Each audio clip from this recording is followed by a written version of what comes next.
प्रत्येक पालकांनी आपल्या मुलीचं आपल्या मुलाचं लग्न जुळल्यानंतर किंवा जुळवायच्या आधी एकदा तरी न्यूमरोलॉजिकल कन्सल्टन्सी घ्यावी. कुणीतरी पामिस्ट आपला हात पाहायचा आणि तो सांगायचा की असं असं होईल. मेड फॉर इच अदर अशी ती कपल होते. रिलेशनसाठी न्यूमरोलॉजी हेल्प करते. आपण एखादा फ्लॅट खरेदी करतोय तर त्या फ्लॅटचा नंबर काय आहे हे पण पाहणं खूप गरजेचं आहे. अशी वास्तू जिथं थोडेसे निगेटिव्ह एनर्जीज वास करतायत. RCB आणि किंग्ज 11 पंजाब हे दोन संघ कदाचित आपल्याला फायनल किंवा टॉप फायनलिस्ट मध्ये पाहायला मिळतील. आणि झालंय तसंच. RCB आणि पंजाब हे दोन संघ फायनल मध्ये आले. मग मी प्रेडिक्शन दिलं होतं की RCB विल विन आणि झालंय तसंच. Rest is the history. RCB is the winner. Basement मध्ये शक्यतो ऑफिसेस नसावे. व्हेंटिलेशन आणि इल्युमिनेशन हे आपल्या घरामध्ये खूप चांगलं असणं गरजेचं आहे. आपलं नेम स्पेलिंग जर करेक्ट करून घेतलं तर मग यश मिळण्यास आपल्याला मदत होते. वॉटरफॉल तो आपण या ईशान्य दिशेला किंवा उत्तर दिशेला आपण ठेवायला हवा.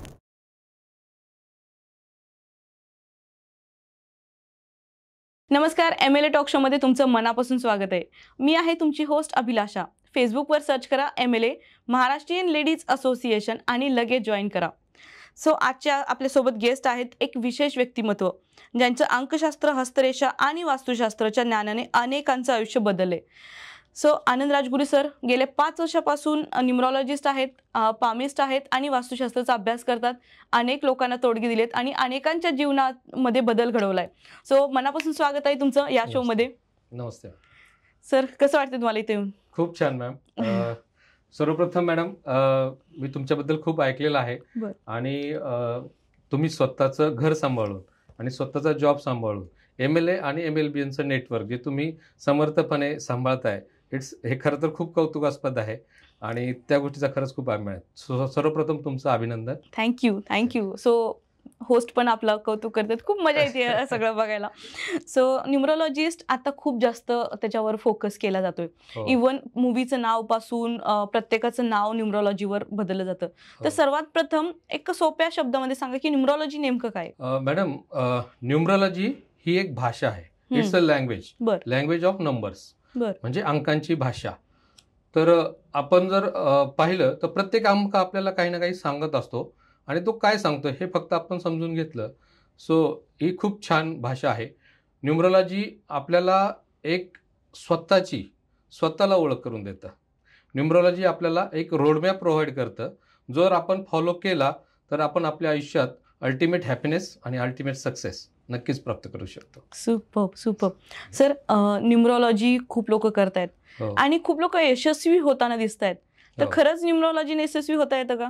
हो, न्यूमरोलॉजीच्या मदतीनं यशस्वी होता येतं. मी म्हणेल की तुम्ही न्यूमरोलॉजीच्या मदतीनं 3 गोष्टी जर फॉलो केल्या आणि त्याचा अवलंब केला तर तुम्ही नक्कीच आयुष्यात यशस्वी होऊ शकतो. तर पहिली गोष्ट काय? तर पहिली गोष्ट म्हणजे चॉईस ऑफ राईट प्रोफेशन. प्रत्येक बर्थ चार्टमध्ये काही वाव फॅक्टर्स असतात, काही स्ट्रेंथ पॉईंट असतात तर काही विकनेसेस असतात. जे वाव फॅक्टर आहे आणि जे स्ट्रेंथ पॉईंट आहे म्हणजे मराठीत आपण म्हणतो की वारं ज्या दिशेनं आहे त्या दिशेनं जर आपण धावलो तर आपण लवकर पोहोचतो. मग आपले जे स्ट्रॉंग पॉईंट आहेत, आपले जे स्ट्रेंथ आहेत, आपले जे वाव फॅक्टर्स आहेत त्याचा अवलंब जर आपण करिअरच्या सिलेक्शनसाठी केला तर नक्कीच आपण त्यात यशस्वी होऊ आणि आपण पॅशनेट होऊन काम करतो. मग आणि पॅशनेट होऊन काम केलं की यश आपोआप मिळतं. आणि दुसरा फॅक्टर म्हणजे right decision at right time. न्यूमरोलॉजीच्या मदतीनं आपण कोणता काळ माझ्यासाठी सक्सेसफुल आहे किंवा यश देणार आहे आणि कोणता काळ माझ्यासाठी थोडासा स्ट्रगलिंग असणार आहे किंवा ऑब्स्टॅकल्स मला येणार आहेत ते आपण माहीत करू शकतो. आणि त्यानुसार मग आपण आपल्या ऍक्शन्स प्लॅन केल्या तर आपल्याला मग यश चांगल्या प्रकारे मिळू शकतं. आणि तिसरी गोष्ट, तुमचं नेम स्पेलिंग हे चांगल्या क्रमांकावर येणं खूप गरजेचं आहे. ते जर आलं, आपण त्यानुसार आपलं नेम स्पेलिंग जर करेक्ट करून घेतलं तर मग यश मिळण्यास आपल्याला मदत होते. सो 3 फॅक्टर, एक तर तुमचं right profession, choice of right profession, दुसरं right decision at right time आणि तिसरं तुमचं नेम स्पेलिंग. ह्या 3 गोष्टींचा अवलंब जर केलाच तर नक्कीच आपण आयुष्यात यशस्वी होऊ शकतो. सुपर. सो रिलेशनशिप कम्पॅटिबिलिटी मध्ये जर वेगवेगळे नंबर्स आले असतील तर मग त्या कंडिशनमध्ये आपण काय करू शकतो? होय, रिलेशनसाठी न्यूमरोलॉजी हेल्प करते. I will give you few examples. काही उदाहरणं सांगतो. राजेश खन्ना आणि डिंपल कापडिया. तो न्यूमरोलॉजी करते बेसिकली ड्रायव्हर नंबर आणि कंडक्टर नंबर, मराठीत त्याला मूलांक आणि भाग्यांक ह्याचं कॅल्क्युलेशन केलं जातं. आणि ते म्हणजे तुमचा चेहरा असतो. सो त्यावरून तुमचं बऱ्यापैकी तुमचं पर्सनॅलिटी कॅरेक्टरिस्टिक, तुमचं पर्सनॅलिटी ट्रेंड कसा आहे ते आपल्याला कळतं. तर राजेश खन्ना यांचा ड्रायव्हर नंबर 2 आहे आणि डिंपल कापडिया यांचा ड्रायव्हर नंबर 8 आहे. 2 आणि 8. 2 म्हणजे चंद्र म्हणजे पाणी आणि 8 नंबर म्हणजे धातू. धातूवर जर पाणी पडलं तर काय होतं, धातू गंजतो. सो सेम केस त्यांच्या रिलेशन. जेव्हा हे 2 नंबर्स टेम्पररी स्वरूपासाठी एकमेकांच्या सानिध्यात असतात त्यावेळी ते चांगलं काम करतात, पण जेव्हा ते परमनंट रिलेशनमध्ये येतात त्यावेळी नक्की मग ते थोडंसं टू अँड फ्रो असं व्हायला चालू होतं. आणि डिंपल कापडिया, राजेश खन्ना यांच्या बाबतीत तेच झालं. जेव्हा ते परमनंट रिलेशनमध्ये आले आणि मग रेस्ट इज द हिस्ट्री आपण पाहतोय, they got divorce. Same thing. अजून एक उदाहरण मी तुम्हाला सांगेल. ऋतिक रोशन आणि त्याची एक्स वाईफ सुझेन खान. ऋतिक रोशनचा ड्रायव्हर नंबर 1 आहे आणि सुझेन खानचा ड्रायव्हर नंबर 8 आहे. 1 आणि 8 हे एकमेकांचे अँटी आहेत. आणि जेव्हा ते वेर चाइल्डहुड फ्रेंड्स, जे लहानपणापासूनचे मित्र होते, त्यामुळे त्या दोघांनी त्या मैत्रीचं रूपांतर प्रेमात झालं आणि प्रेमाचं लग्नात झालं. जेव्हा ते टेम्पररी स्वरूपासाठी एकमेकांच्या सानिध्यात होते त्यावेळी ते खूप क्लोज फ्रेंड होते, पण जेव्हा ते परमनंट रिलेशनसाठी एकमेकांच्या सानिध्यात आले, व्हेन दे गेट मॅरिड, त्यावेळी मात्र मग क्लॅशेस होणं चालू झालं आणि मग दे गॉट डायव्हर्स. सो अशा प्रकारे नंबर्स आपल्याला अफेक्ट करत असतात. किंवा on the other hand number support पण करतात. एखाद्या व्यक्तीचा ड्रायव्हर नंबर 4 आहे आणि एखाद्या व्यक्तीचा ड्रायव्हर नंबर 7 आहे आणि इफ दे गॉट मॅरिड तर ते एकमेकांना मेड फॉर इच अदर अशी ती कपल होते. सो मग तसं 5 नंबर सुद्धा, 5 नंबरचेही फारसे शत्रू नसतात, तो खूप मनमिळावू अशी व्यक्ती असते. 7 नंबर त्याचा ड्रायव्हर नंबर 7 आहे, ती व्यक्ती सुद्धा त्यांचे शत्रू खूप कमी असतात, त्यांचे मित्र खूप जास्त असतात. तर 5 नंबर 7 नंबर अशा व्यक्तींशी सानिध्यात जर किंवा त्या व्यक्तींशी आपण इफ वी गेट मॅरिड तर नक्कीच लाईफ आपलं छान आणि विदाऊट एनी हेजिटेशन किंवा क्वारल्स जाऊ शकतात. सो अशा प्रकारे नंबर्स आपल्याला रिलेशनशिपमध्येही मदत करत असतात. ओके. सो मुलांक ड्रायव्हर म्हणजे मुलांक, राईट? हो, मुलांक. अच्छा. आणि भाग्यांक म्हणजे कंडक्टर. ओके. मुलांक भाग्यांकच म्हणूया. कारण मी ड्रायव्हर म्हणलं की ड्रायव्हर. येस. सो तुम्ही आता रिलेशनशिप बद्दल बोललात, आता मला आरोग्याबद्दल पण सांगा की आरोग्याचा पण काही परिणाम होतो का अंकशास्त्रामुळे? हो, अंक आपल्या आरोग्यावरही परिणाम करत असतात. जसे मुलांक आणि भाग्यांक त्याच्या काही कॉम्बिनेशन्स आहेत. टोटल 81 कॉम्बिनेशन या मुलांक भाग्यांकाच्या. त्यापैकी जर तुमच्या मुलांक भाग्यांकाची कॉम्बिनेशन समजा 1-8 असेल, 2-8 असेल किंवा 6-3 असेल, 3-6 असेल, 4-9 असेल किंवा 7-7 असेल, 6-3 असेल किंवा 8-2 असेल, 9-4 असेल, ह्या कॉम्बिनेशन जरी आल्या तर त्याचा आपल्या आरोग्यावर किंवा ओव्हरऑल परफॉर्मन्सवर परिणाम होऊ शकतो. तुमच्या बर्थ चार्टमध्ये 7-7 असेल किंवा मल्टिपल 7 जर असतील तर त्याचाही आपल्या आरोग्यावर परिणाम होऊ शकतो. सो अशा प्रकारे. आणि तिसरी गोष्ट नेम स्पेलिंग. तुमचं नेम स्पेलिंग जर चुकीच्या क्रमांकावर येतं, फॉर एक्झाम्पल 48 किंवा 84, तर हे सुद्धा ट्रबलिंग होऊ शकतं. 77 वर 77 to some extent it can चालू शकतं, पण 84, 48 अशा नंबर्सवर जर आपलं नेम स्पेलिंग येत असेल तर त्याचाही नक्कीच आपल्या आरोग्यावर परिणाम होतो. म्हणून नेम स्पेलिंग करेक्ट करून घेणं खूप गरजेचं आहे. ओके.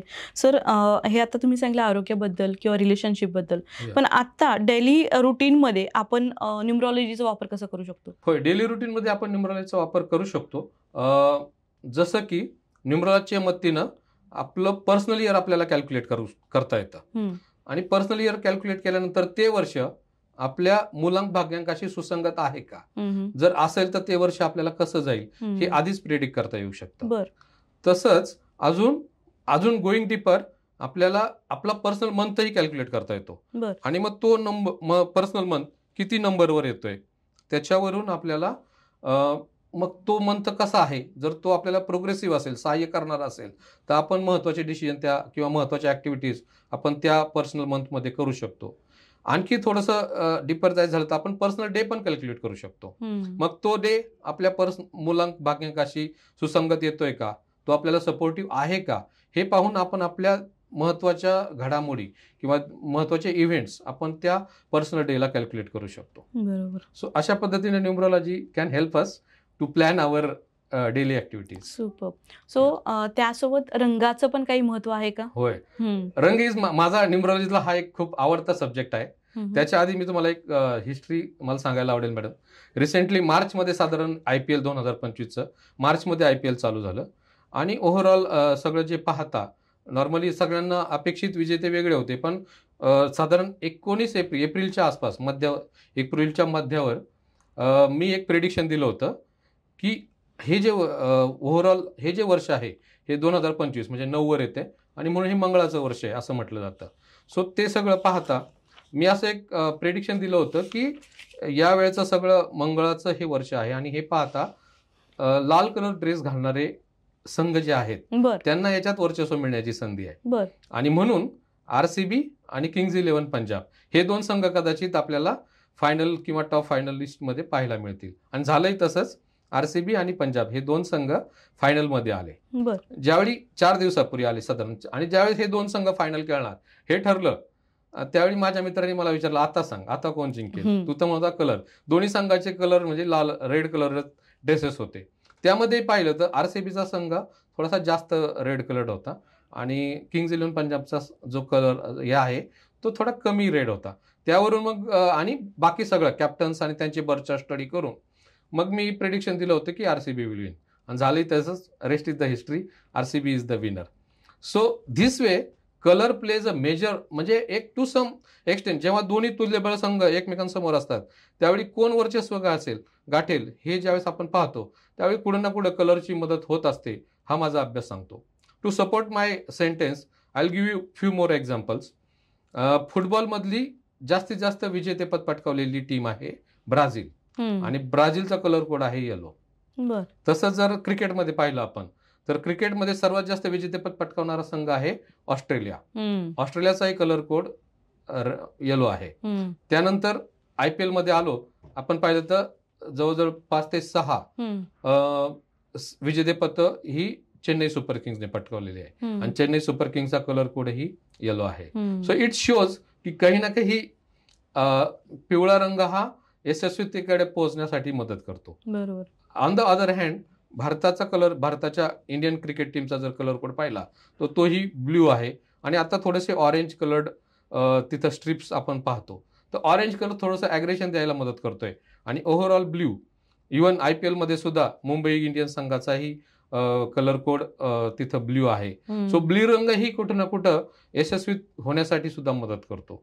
सो ऑल दिस कॉम्बिनेशन पाहता कुठं ना कुठं रेड कलर किंवा ब्ल्यू येलो हे कलर्स आपल्याला आयुष्यात यशस्वी होण्यासाठी मदत करत असतात. तो आपण डेच्या हिशोबानं दिवसाचं कॉम्बिनेशन पाहिलं आणि त्या दिवसाला अनुरूप असा जर कलर ड्रेस आपण निवडला तर आपलं दैनंदिन जीवनातही छोट्या छोट्या गोष्टींमध्ये यश किंवा थोडंसं एक ऍडव्हान्टेज मिळवण्यासाठी आपल्याला कलरची मदत होते. So really colours is of my favourite subject. तर नक्कीच त्याचा वापर केला आपण आयुष्यात यशस्वी होऊ शकतो. बरोबर बरोबर. सर अजून एक तुम्ही गोष्ट करतायची पामिस्ट म्हणून. आता खूप रेअरली असे लोक भेटतायत की म्हणजे दिसतायत की जे पामिस्ट्रीवर काम करतायत. सर ही आवड कशी निर्माण झाली तुम्हाला? खरं तर लहानपणापासून म्हणजे मी पाहायचो की कुणीतरी पामिस्ट आपला हात पाहायचा आणि तो सांगायचा की असं असं होईल. इव्हन माझ्या कॉलेजमध्ये माझा एक मित्र होता जो हात पाहून सांगायचा. त्यांनी मला ज्या काही गोष्टी त्यावेळेस सांगितल्या होत्या त्या बऱ्यापैकी अचूक घडल्या. सो ते सगळं पाहता कुठेतरी इव्हन आमचे एक सर होते आमच्या शाळेमध्ये, सर शिकवायचे, तेही लाईव्ह प्रेडिक्शन्स करायचे. क्रिकेट खेळत असताना ते लाईव्ह सांगायचे की आता ह्या मुलाला धोका आहे, आता हा मुलगा षटकार मारू शकतो, हा मुलगा आता आउट होऊ शकतो. असं ते सगळं लाईव्ह प्रेडिक्शन्स करायचे आणि ते खरं व्हायचं. आणि हे सगळं पाहिल्यानंतर मला असं लहानपणापासून ते मनात कुठेतरी रुजलं होतं की बाबा अरे हे सायन्स खरंच काम करतंय यार आणि इट इज हेल्पिंग. सो ती आवड होतीच की अरे हे काम करतंय. आणि म्हणून मग आणि बरेचदा पामिस्ट्रीचं तर मी जास्त वेळा पाहिलं की बरेच लोक हात पाहून खूप अचूक भविष्य सांगायचे. सो त्यामुळं मग मला असं पामिस्ट्रीकडे माझा कल वाढला. आणि न्यूमरोलॉजी तर मी करत होतोच. न्यूमरोलॉजी करत असताना to give some accurate predictions मग पामिस्ट्रीची आवड होती. मग मी पामिस्ट्री शिकलो. मग आता मदत अशी होती की न्यूमरोलॉजीच्या मतीनं मी काही प्रेडिक्शन्स मला ऑलरेडी माहिती असतात की असं असं होणार आहे. आणि मग to go deeper, to give more accurate predictions मग मी पामिस्ट्रीमधून जे काही माझे रिडिंग झालेत ते मी त्या व्यक्तीच्या हाताशी पण चेक करतो आणि ते मॅच झाले की मग एक कॉन्फिडन्स असतं की अरे हा हे me what ever I am saying is correct. आणि मग अजून एखादा पॉईंट कदाचित पामिस्ट्रीच्या मदतीनं मला कळतो आणि तोही पॉईंट मग पुढच्या व्यक्तीला ॲक्युरेट प्रिडिक्शन देण्यासाठी मदत करतो. सो अशा पद्धतीनं मी न्यूमरॉलॉजी आणि पामिस्ट्री ह्या 2 शास्त्रांचा अभ्यास करून पुढच्या व्यक्तीला ॲक्युरेट प्रिडिक्शन देण्यासाठी त्याचा वापर करतो. सुपर. आणि ह्या गोष्टीला मी खूप सहमत आहे. एक पामिस्ट्री किंवा ज्योतिष म्हणता येईल, ते आले होते आणि त्यांनी हे हात पाहून इथं पाहून सांगितले की तुमच्या नशिबात बंगला आहे. आणि रिसेंटली आमचा एक फ्लॅट होता, एक फ्लॅट ॲज अ इन्व्हेस्टमेंट घेऊन ठेवला होता. त्याचे दोन्हीचे EMI चालू होते. आणि मी म्हटलं काय सांगतो, हा शक्य आहे का? म्हणजे एवढं सगळं कट्टाकुट चालू आहे माझे आणि मला माझ्या नशिबात बंगला आहे म्हणून सांगितलं त्यानं. मी त्याला उडवून लावलंच लिटरली. म्हणलं काही सांगतात, हे काय खरं नसतं. साधारण 6 ते 8 महिन्यामध्ये माझा बंगला झाला. म्हणजे मग मला कळालं आणि मग मी त्याला शोधत बसले की अरे तो कुठे आहे आता. की मला ज्यांनी सांगितलं एवढं अचूक भविष्य, की मला स्वप्नातही वाटलं नव्हतं की मला असं काहीतरी होईल माझ्या बाबतीत. सो तेव्हापासून जो विश्वास बसला की नाही, ते एक शास्त्र आहे आणि लोक असंच नाही सांगू शकत. खूप मस्त, म्हणजे खूप विश्वास आहे मला त्या गोष्टीवर. सर, मग ह्यामध्ये तुम्ही लग्न जुळवताना पण पाहता का? कुठल्या कुठल्या कंडिशन मध्ये तुम्ही हात पाहता? हात तर मी, म्हणजे माझ्याकडे क्लायंट आला की त्याचं मी पहिलं तर न्यूमरॉलॉजिकल बर्थ चार्ट मी तयार करतो आणि त्यावरून मला बऱ्याचशा गोष्टी कळतात. इव्हन पर्सनल इयर, त्याचं नेम स्पेलिंग कोणत्या नंबरवर येते, ह्या सगळ्या गोष्टी आम्ही चेक करतो. त्याचा सध्याचा लाईफ काय ट्रेंड चालू आहे, त्याचं प्रोफेशन काय आहे, कोणत्या प्रोफेशन मध्ये त्याला चांगले यशस्वी होऊ शकतो तो, या सगळ्या गोष्टी आम्ही चेक करतो. आणि मग पॅमिस्ट्री पण पाहतो. आता लग्नासाठी सुद्धा ऍज आय सेड, काही नंबर्स हे तुम्हाला फ्रेंडली नंबर्स असतात आपले आणि काही नंबर्स हे आपल्यासाठी न्यूट्रल असतात आणि काही नंबर्स मात्र ते अँटी असतात. म्हणजे त्या नंबरच्या व्यक्तीचं जर एकमेकांशी लग्न झालं तर डिझास्टर होण्याचे चान्सेस असतात. त्यामुळं लग्नासाठी तरी मी आय विल रेकमेंड की प्रत्येक पालकांनी आपल्या मुलीचं, आपल्या मुलाचं लग्न जुळल्यानंतर किंवा जुळवायच्या आधी एकदा तरी न्यूमरॉलॉजिकल कन्सल्टन्सी घ्यावी, जेणेकरून आपल्याला पुढे होणाऱ्या गोष्टी, आता तर आपण पाहतोय की डायव्होर्सचं प्रमाण खूप वाढलेलं आहे. सो ते टाळण्यासाठी आपण थोडंसं न्यूमरॉलॉजिकल कन्सल्टन्सी घेणं खूप गरजेचं आहे. आणि ते जर केलं तर नक्कीच आपल्याला त्यांचं लाईफ आणि काही गोष्टी प्रत्येक वेळी न्यूमरॉलॉजी जो कोणी आहे तो प्रत्येक वेळी नाहीच म्हणेल असंही नाही. छोट्या छोट्या रेमेडीज करून, त्यांचा बर्थचा स्टडी करून, छोट्या छोट्या रेमेडीज करून आपण त्यामध्ये आणि त्यांना त्याची जाणीव करून देऊ. पुढे जाताना तुमचं असं होणार आहे, तुमच्या ह्या अडचणी तुम्हाला येऊ शकतात. आणि आता जसं आपण सांगितलं की बऱ्याचदा काय होतं की आपण हसबंड जुळतं, म्हणजे छान वाटतं, आपण लग्नही करतो आणि मग नंतर गोईंग डीपर आपल्याला मग काही दोष लक्षात यायला लागतात की अरे हे असं होतं, हा खूप चिडका आहे किंवा असं आहे तसं आहे किंवा ही खूप वगैरे वगैरे. तर ह्या गोष्टी आपल्याला वेल इन ऍडव्हान्स आधीच कळू शकतात आणि मग आपण मेंटली प्रिपेअर्ड राहू शकतो की तिचं बिहेवियर हे असं असणार आहे किंवा त्याचं बिहेवियर हे असं असणार आहे. मग त्यासाठी काही रेमेडीज आहेत, त्या रेमेडीजच्या मदतीनं आपण तो जो काही विकनेसेस आहेत ते विकनेसेस आपण करेक्ट करू शकतो आणि त्याला पॉझिटिव्हिटीमध्ये कन्वर्ट करू शकतो. सो अशा पद्धती, आणि ते एकमेकांना अनुरूप आहेत का नाही ते चेक करू शकतो.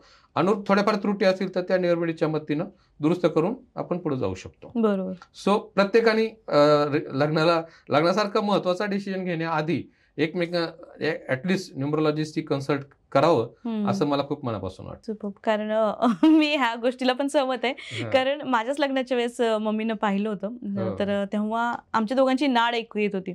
सो मग माझं नाव चेंज करण्यात आलं आणि मग ते परत कंटिन्यू करण्यात आलं. सो आणखीन एक उदाहरण सांगेल. रिसेंटली मी शिल्पा शेट्टीला आम्ही भेटण्याचा योग आला. सो त्यावेळी शिल्पा शेट्टीने आपल्या मुलाखतमध्ये सांगितलं होतं, तिची आई ही एक ऍस्ट्रोलॉजर आहे. सो तिने सांगितलं होतं की हे जे आहे हे बहुत अच्छा नाही जाएगा. आणि हे अगोदर शिल्पा शेट्टीला सांगण्यात आलं होतं, तरी पण ती म्हटली की हमने पंगा ले लिया आणि रेस्ट इज द हिस्ट्री. म्हणजे काही अडचणी त्यांच्या आयुष्यात येत आहेत, आपण पाहतोय किंवा बातम्यांमध्ये ऐकतोय, पण दे आर ऍडजस्टिंग देअरसेल्व्हज आणि they are living together. So अशा पद्धतीनं वेल इन ऍडव्हान्स आपल्याला कसं पुढचं लाईफ जाणार आहे ते थोडंसं आपल्याला कळू शकतं. बरोबर. सो आता येऊया वास्तूवर. म्हणजे तुम्ही खूप, आणि वास्तू आता सध्याच्या घडीला खूप जास्त लोक करतात. सर हा मग सायन्सचा भाग आहे का श्रद्धा आहे, काय आहे नेमकं? वास्तू हे सुद्धा एक शास्त्र आहे, ती अंधश्रद्धा नक्कीच नाही. बरोबर. वास्तू हे एक शास्त्र आहे आणि ते पंचमहातत्वांवर आधारित आहे. पंचमहातत्व कोणती? जल, वायू, अग्नी, पृथ्वी आणि आकाश. तर ह्या 5 तत्व, प्रत्येक दिशेचं एक तत्व आहे आणि त्या दिशेला आवश्यक असणार किंवा त्या दिशेचं तत्व आपण जर तिथं फॉलो केलं तर नक्कीच आपल्याला त्यातून पॉझिटिव्ह रिझल्ट, पॉझिटिव्ह एनर्जीज आपण त्या एनकॅश करू शकतो. आणि या उलट जर आपण समजा एका ठिकाणी जलतत्व आहे आणि तिथं आपण अग्नी किंवा आपण तिथं किचन ठेवलं, जलतत्वाच्या दिशेला आपण जर अग्नीची पूजा केली किंवा अग्नी तिथं आपण किचन वगैरे ठेवलं तर नक्कीच त्याचे आपल्याला इट्स ऍज गुड ॲज आपण आपल्या प्रॉस्पेरिटीला काडी लावतोय असं त्याचा अर्थ होतो. आणि त्याचे मग तेवढे तसे आपल्याला परिणाम भोगायला लागू शकतात. म्हणून ऍटलिस्ट ईशान्य कोपरा जो आहे, ईशान्य कोपरा आपण साफसुथरा ठेवणं खूप गरजेचं आहे. आणि ईशान्य कोपऱ्यामध्ये किचन किंवा टॉयलेट, वॉशरूम असता कामा नये. अशा बेसिक गोष्टी. तो वास्तू हे नक्कीच एक चांगलं सायन्स आहे आणि त्याचाही वापर प्रत्येकाने करायला पाहिजे. आता एक मॅडम, ज्यावेळेस मी न्यूमरोलॉजी आणि पामिस्ट्री ह्या 2 शास्त्रांचा अभ्यास केला त्यानंतर त्या व्यक्तीचं, जी कोणी क्लायंट आहे त्याचं वैयक्तिक आयुष्य, त्याचं तर आयुष्य आपण स्ट्रॉंग बनवू शकतो, फलदायी, यशस्वी बनवू शकतो. पण एवढा स्ट्रॉंग बर्थ चार्ट जर असेल पण त्याची वास्तूमध्ये दोष असेल तरी सुद्धा मग त्या एवढ्या चांगल्या बर्थ चार्टचा काही उपयोग होत नाही. म्हणून वास्तू पण तुमची तेवढी चांगली असणं खूप गरजेचं आहे. पॉझिटिव्ह रिझल्ट देणारी वास्तू असणं खूप गरजेचं आहे. बरोबर. सर घरामध्ये सकारात्मक ऊर्जा येण्यासाठी काही छोटे टिप्स आमच्या सगळ्या महिलांसाठी शेअर करा. हो, नक्कीच. वास्तूमध्ये काही ज्या दिशा आहेत, उदाहरणार्थ उत्तर दिशा, ईशान्य दिशा, पूर्व दिशा, ह्या दिशा खूप शुभ मानल्या गेलेल्या आहेत आणि ह्या दिशा पॉझिटिव्ह एनर्जी घेऊन येत असतात. म्हणून आपला एंट्रन्स हा नेहमी पूर्वेला किंवा ईशान्येचा छोटासा कोपरा किंवा उत्तरेकडून असावा. दारे खिडक्या असाव्यात तिकडं. म्हणजे तिकडून येणारी जी एनर्जी आहे ती पॉझिटिव्ह एनर्जी आपण घेऊ शकतो.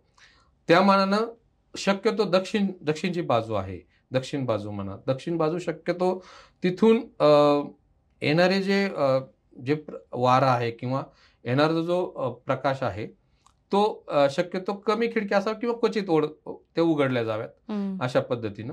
आणि ही जी एनर्जी जी आहे ती शक्यतो खालच्या लेवलला 4 ते 5 फुटावर ती एनर्जी जास्त ऍक्टिव्हेटेड असते आणि जसं वर जातो तशी एनर्जी, पॉझिटिव्ह एनर्जी म्हणा किंवा निगेटिव्ह एनर्जी म्हणा, तिचा स्रोत हा कमी होत जातो. म्हणून खालच्या लेवलला, ग्राउंड लेवलला आपण थोडंसं खेळतं फर्निचर वगैरे असेल तर ते सुद्धा थोडं हाईटवर ठेवायला पाहिजे. ही एक बेसिक गोष्ट. नंतर आपण आपल्या घरामध्ये जसं मी सांगितलं की उत्तर दिशा हे जलतत्व आहे, ईशान्य कोपरा जलतत्व आहे, पूर्वेचा काही भाग हा सुद्धा जलतत्व आहे. तर या दिशेकडून जलतत्व येत असतं, आपण या दिशेला जलतत्वाच्या गोष्टी ठेवल्या पाहिजेत. किंवा एखादा जसं पाण्याचा धबधबा, वॉटरफॉल, तो आपण या ईशान्य दिशेला किंवा उत्तर दिशेला आपण ठेवायला हवा. किंवा मग जसं वॉटरफॉल, आता मार्केटमध्ये वॉटरफॉल्स वगैरे मिळतात, पाणी सतत वाहत असतं, खाली पडतं परत वर जातं वाहतं. तर तो जो वॉटरफॉल आहे तो वॉटरफॉल पण आपण उत्तर दिशेला लावू शकतो. मी स्वतः माझ्या घरात वॉटरफॉल मी आणलेला आहे आणि तो दिवसातले 4 ते 5 तास मी तो नेहमी चालू ठेवतो. सो त्याच्याही प्रॉस्पेरिटीसाठी आपल्याला खूप चांगली मदत होते. हे एक झालं. दुसरं, कासव जे असतं, तांब्याच्या छोट्याशा प्लेटमध्ये कासव असेल, तांब्याचं कासव, तेही आपण एंट्रन्स पासून थोडंसं एक 4-5 फुटावर तेही आपण ठेवायला हरकत नाही, तेही आपण ठेवू शकतो. त्यानेही पॉझिटिव्ह एनर्जी आपल्या घरामध्ये येऊ शकते. दुसरी गोष्ट, दक्षिणेकडून येणारा जो वारा आहे तर तो थोडंसं निगेटिव्ह एनर्जी घेऊन येत असतो आणि तो दक्षिणेकडून येणाऱ्या ज्या आहेत मग ती पण तरी हवा घरात, पहिली गोष्ट तर घर आपलं नेहमी हवेशीर पाहिजे आणि प्रकाश व्यवस्था, इल्युमिनेशन, व्हेंटिलेशन आणि इल्युमिनेशन हे आपल्या घरामध्ये खूप चांगलं असणं गरजेचं आहे. अंधारा कोपरा नसावा. बरोबर. सो ह्या बेसिक गोष्टी आपण जर पाळल्या तर आपल्या घरामध्ये पॉझिटिव्ह एनर्जी येऊ शकते. बरोबर.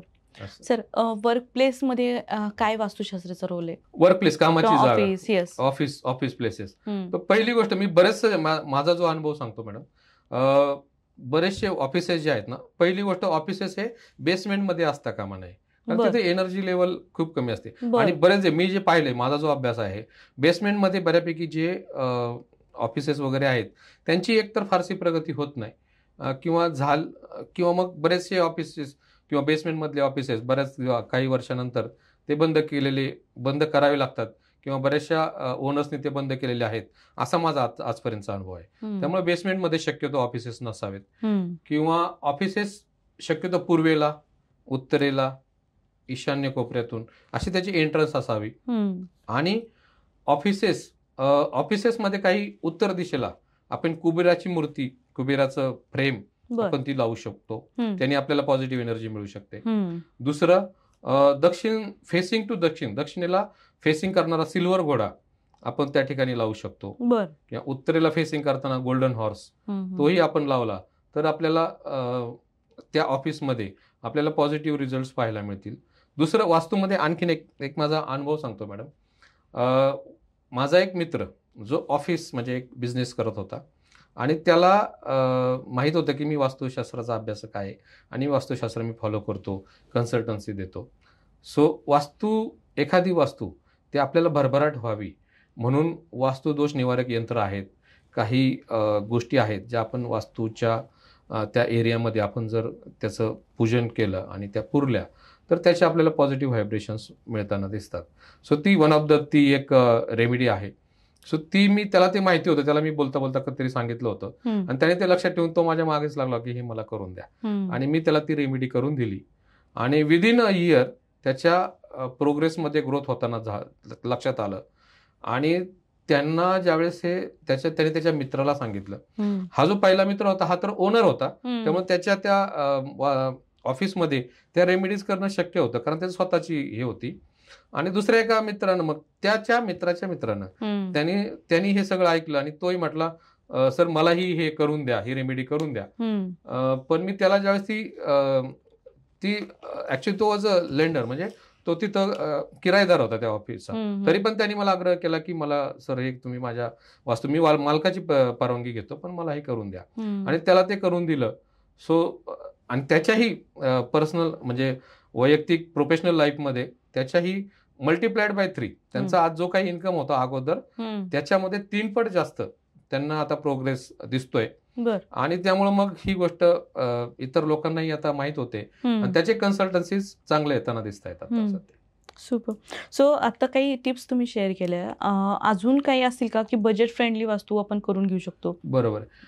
पहिली बेसिक गोष्टी मॅडम, म्हणजे 3 मी एक सांगेल की एक तर तुमचा ईशान्य कोपरा हा दूषित असता कामा नये. ईशान्य कोपऱ्याला खूप महत्व आहे. आणि एनर्जीचा फ्लो हा नेहमी ईशान्येकडून नेवल म्हणजे ब्रह्मस्थानाला पण खूप महत्व आहे. ब्रह्मस्थान सुद्धा अवजड वस्तूंनी भारलेलं नसावं. ब्रह्मस्थान मोकळं असलं खूप गरजेचं आहे. म्हणजे आपल्या पोटाला किंवा आपल्या नाभीला जे आपल्या आरोग्यामध्ये जे इम्पॉर्टन्स आहे तेवढाच इम्पॉर्टन्स वास्तूमध्ये ब्रह्मस्थानाला आहे. म्हणून ब्रह्मस्थान तिथं जड वस्तू नसाव्यात, असल्या तर त्या हलवल्या पाहिजेत. ब्रह्मस्थान रिकामं पाहिजे, तिथं कॉलम येता कामा नये. सो हे खूप महत्वाचं आहे. आणि मग तुमचं साऊथ वेस्टचा जो कॉर्नर आहे तर तो कॉर्नर जो आहे तर त्या कॉर्नरमध्ये कुठं खड्डा असता कामा नये. कारण एनर्जी फ्लो ना नेहमी ईशान्य कोपऱ्यावरून ब्रह्मस्थानावरून मार्गस्थित होतो आणि प्रॉस्पेरिटी जी काय आहे ती साऊथ वेस्ट कॉर्नरमध्ये विसावलेली असते. म्हणून तिथं जर खड्डा खणला तर प्रॉस्पेरिटी आपण खड्ड्यात पुरल्यासारखं होतं. म्हणून साऊथ वेस्टचा जो कॉर्नर आहे तो पण असा तिथं खड्डा असता कामा नये. आणि उलट तुम्ही तुमची तिजोरी किंवा तुमचं कपाट वगैरे ह्या गोष्टी तुम्ही तिथं ठेवू शकता. दागदागिने ते तिथं ठेवू शकता. आणि तिथं जर ठेवलं तर त्याची भरभराट झालेली आपल्याला नक्कीच पाहायला मिळेल. उत्तर दिशेला उत्तरेकडून प्रभाव येतो साऊथ वेस्टचा जो कॉर्नर आहे, म्हणजे नैऋत्यचा जो कॉर्नर आहे कोपरा, त्या कोपऱ्यामध्ये आपण आपली तिजोरी वगैरे ठेवावी. बर. सर, आता ह्यासोबत आता थोडीशी दोन्ही कनेक्टिंग म्हणजे वास्तू आणि न्यूमरॉलॉजी ह्या दोन्हीचा वापर जर आपण एकत्र केला तर त्याचा परिणाम कसा असेल? नक्कीच नाही. जसं मी आधी सांगितलं मॅडम, न्यूमरॉलॉजीने आपला वैयक्तिक बर्चार्ट आपण स्ट्रॉंग करू शकतो. बरोबर. पण वैयक्तिक होईल आणि आपला बर्चार्ट खूप स्ट्रॉंग आहे, पण आपण राहतोय दूषित वास्तूमध्ये, म्हणजे किंवा अशी वास्तू जिथं थोडेसे निगेटिव्ह एनर्जीज वास करतायत. मग अशा तर आपला एवढा बर्चार्ट स्ट्रॉंग असून त्याचा फारसा काही उपयोग होत नाही. म्हणून न्यूमरॉलॉजी आणि वास्तू हे दोन्ही पॅरलल जातात. बरोबर. न्यूमरोलॉजीच्या मतीने तुम्ही आपला बर्थ चार्ट आपण स्ट्रॉंग करून घेतलाच पाहिजे. त्याचबरोबर आपली वास्तू पण आपण चांगली करून घेणं खूप गरजेचं आहे. किंवा मी तर सल्ला देईल मॅडम, वास्तू तुम्ही खरेदी करायला जाताय त्याच्या आधी समजा तुम्ही आपण एखादा फ्लॅट खरेदी करतोय, तर त्या फ्लॅटचा नंबर काय आहे हे पण पाहणं खूप गरजेचं आहे.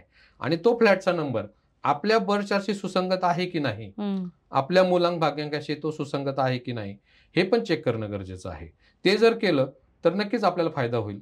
बरेच जण मी पाहतो की ज्यांचा ड्रायव्हर नंबर 1 आहे किंवा मुलांक 1 आहे आणि ते 8 नंबरचा फ्लॅट घेतात किंवा 602. असे मी काही वन ऑफ माय एक्झाम्पल एक मी तुम्हाला शेअर करायला आवडेल मॅडम. आमच्या शेजारी एक भाडेकरू राहत होते. ते सिव्हिल इंजिनियर होते. He was a civil engineer. आणि त्यानं त्याच्या मालकानं म्हणजे builder, he was a builder, त्या बिल्डर मालकानं त्याला शेवटी जे काही फ्लॅट विकून जे काही शिल्लक राहिले असतात ते शक्यतो कटवायच्या या हिशोबानं त्यांनी तो फ्लॅट त्यांच्या सर्वंटला, जो सिव्हिल इंजिनियर होता, त्याला दिला. आणि त्या फ्लॅटचा नंबर होता 602. So at the end it was coming on number 8. आणि त्या फ्लॅटमध्ये राहायला गेल्यापासून त्या व्यक्तीचा जॉब गेला. त्यानंतर त्यांचा ऍक्सिडेंट झाला. ऍक्सिडेंट झाल्यानंतर त्यातून ते क्युअर झाले, पण अजूनही बऱ्याचदा हेल्थ इश्यूज वगैरे ते फेस करतायत. आणि नशीब त्यांची मिसेस आहे, त्याच्या याच्यावर थोडंसं त्यांचं चालतं कसं तरी. तर हे एक लाईव्ह एक्झाम्पल जे मी माझ्या आजूबाजूला पाहिले. आणि असे अनेक एक्झाम्पल आहेत. एक बँकेचा मॅनेजर, तो मॅनेजर वेल फर्निश्ड फ्लॅट आणि तो फ्लॅट विकायला होता. ज्यावेळेस मी डीपर गेलो, I was interested to purchase that flat. आणि ज्यावेळेस मी डीपर गेलो तर पाहिलं तर त्या फ्लॅटचा नंबरही एका चांगल्या नंबरवर येत नव्हता. आणि मग मला ते लगेच लक्षात आलं की हे असं आहे. आणि एवढा वेल फर्निश्ड फ्लॅट असूनही तिथं कोणीही राहत नव्हतं. तर या सगळ्या अशा गोष्टी आहेत. सो नक्कीच न्यूमरोलॉजी आणि वास्तुशास्त्र हे आपल्या दैनंदिन जीवनावर प्रभाव करत असतं. तो आपण गोईंग फॉरवर्ड कुठलाही महत्वाचा डिसिजन घेण्या अगोदर नक्कीच आपण न्यूमरोलॉजी किंवा वास्तुशास्त्र याचं कन्सल्ट करणं गरजेचं आहे. बरोबर. सर, आता छोटे छोटे फ्लॅट्स निघालेत, नॉट छोटे मतलब फ्लॅट्स. सो मग 1 BHK असो, 2 BHK असो किंवा बाकी असो, तर त्या छोट्या फ्लॅट्समध्ये किंवा 1 RK किंवा स्टुडिओ अपार्टमेंट असू दे, पण त्याच्यामध्ये मग आपण वास्तू कसं मॅनेज करू शकतो? आहेत छोट्या छोट्या रेमेडीज आहेत. मग पहिली गोष्ट तर बेसिक एक general at least to some extent plan B तरी कमीत कमी प्लॅन बी सॅटिस्फाय करणारा तरी ती वास्तू असायला पाहिजे.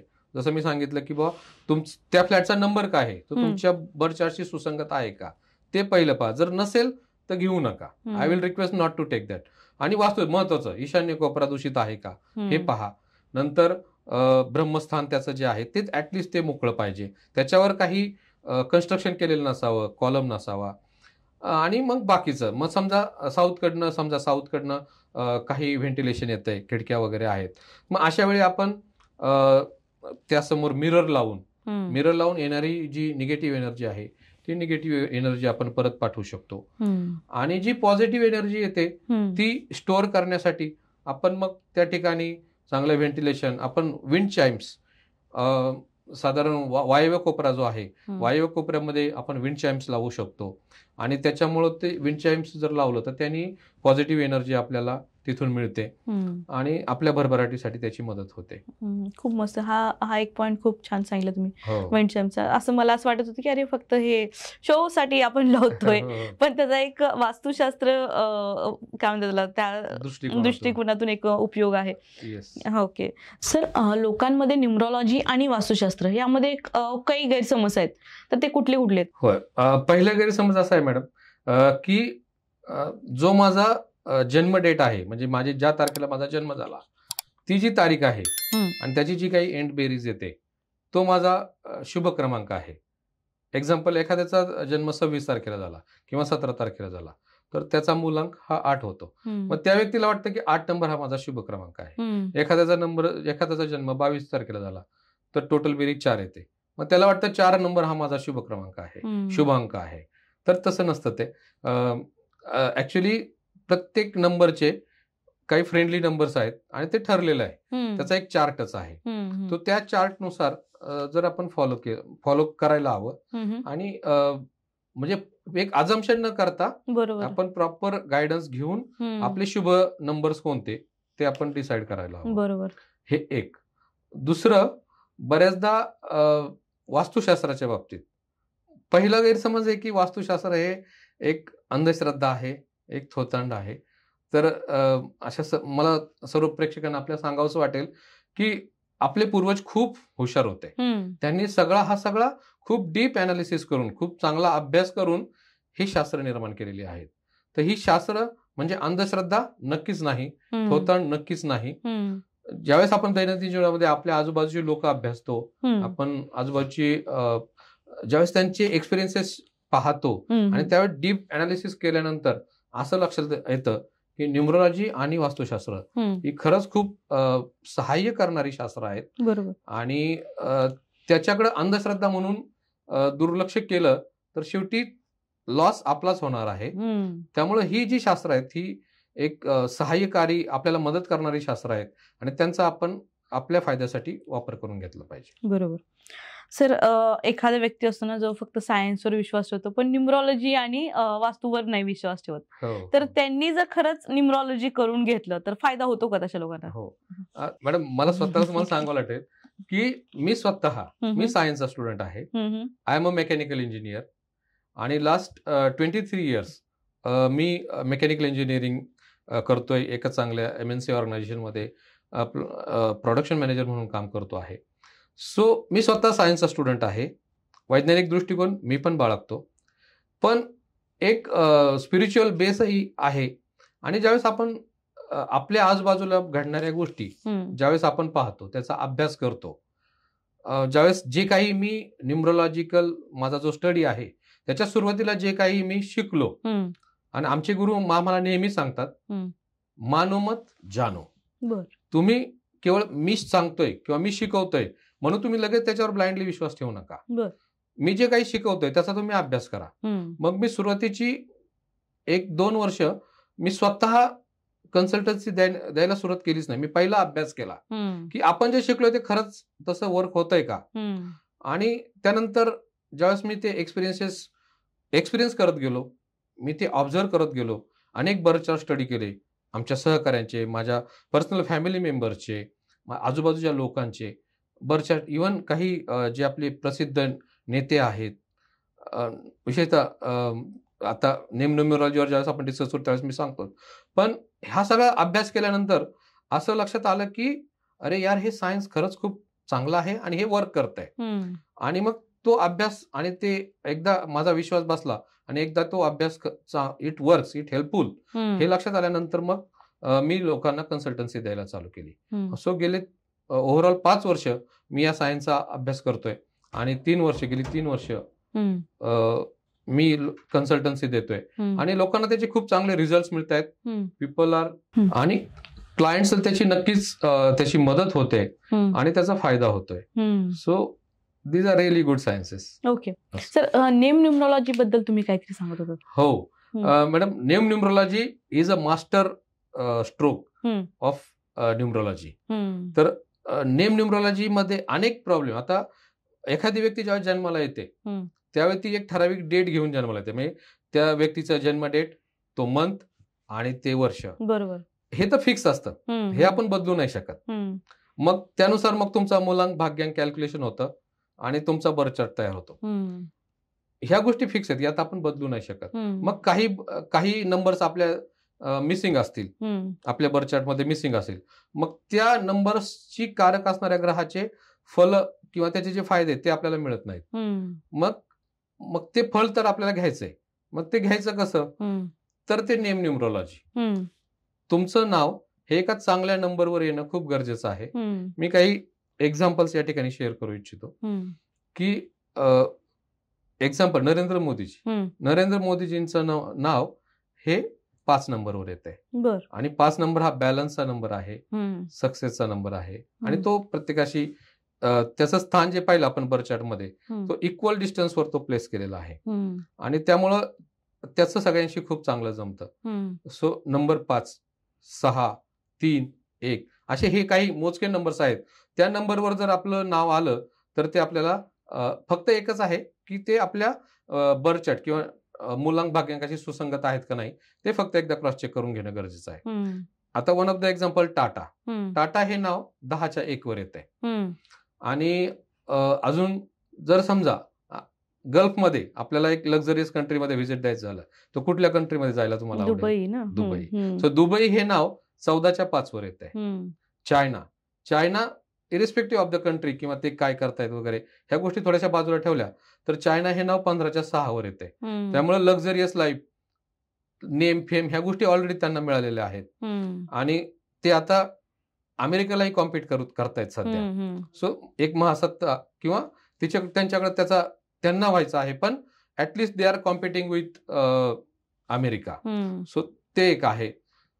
युरोप मधला सर्वात सुंदर देश कोणता आहे? स्वित्झर्लंड. स्वित्झर्लंड हे नाव 41च्या 5 वर येत आहे. सो अशी अनेक नावं आहेत जी आपण ओव्हरऑल जर अभ्यास केला तर आपल्या असं लक्षात येते की अरे त्या नावाच्या ते नाव जर त्या पर्टिक्युलर नंबरवर आलं तर ते आपल्याला यश देण्यासाठी, लक्झरियस लाईफ देण्यासाठी, पैसा, धन दौलत, शोहरत या गोष्टी देण्यासाठी मदत करत आहे. म्हणून प्रत्येकाने आपापलं नाव चांगल्या क्रमांकावर करून घेणं खूप गरजेचं आहे. अजून एक एक्झाम्पल शेअर करायला आवडेल madam. Sachin Tendulkar, one of my favourite player आणि आपल्या क्रिकेटचा देव. त्यांचा जर बर्थ चार्ट स्टडी केला तर त्या बर्थ चार्ट पूर्ण भरलेला आहे, फक्त 2च नंबर मिसिंग आहेत, 5 आणि 8. पण गंमत अशी आहे की सचिन तेंडुलकर हे नाव 5 नंबरवर येते. त्यामुळे जी कमतरता बर्थ चार्ट मध्ये होती ती 5 नंबरनी भरून काढली. आणि 5 नंबर हा ऑलरेडी येस सचिन तेंडुलकर यांची मेहनत त्यात तर आहेच, इट गोज विदाउट सेइंग. पण कुठं ना कुठं म्हणजे अशा प्रकारे 5 नंबरनी ती कमतरता भरून काढायला मदत. आणि हे नाव बाय डिफॉल्ट म्हणजे सचिन तेंडुलकर ऑलरेडी टीव्ही माध्यमासमोर असल्यामुळं ऑलरेडी नाव हे ऍक्टिव्हेट झालं आणि त्याचे रिझल्ट आपल्याला पाहायला मिळाले. सो नेम न्यूमरॉलॉजी अशा पद्धतीने आपल्याला मदत करतं. आणखीन आता लेटेस्ट आपण जर पाहिलं म्हणजे अक्षय कुमारचं तसं नाव राजीव भाटिया, पण त्यांनी ते नाव चेंज करून अक्षय कुमार हे नाव करून घेतलंय आणि ते नाव 28च्या 1 वर येत आहे. आणि ही म्हणजे नंबर 1 सुपरस्टारच्या स्पर्धेत तो आपल्याला नेहमी असलेला पाहायला मिळतो. रेमो डिसुजा, त्याचं खरं नाव रमेश आहे, पण रेमो डिसुजा हे नाव त्यांनी करून घेतलंय. राजकुमार राव, इव्हन ऋतिक रोशन, करिश्मा कपूर यांनीही आपली नावं चेंज करून घेतलेली आहेत हे दिसतंय.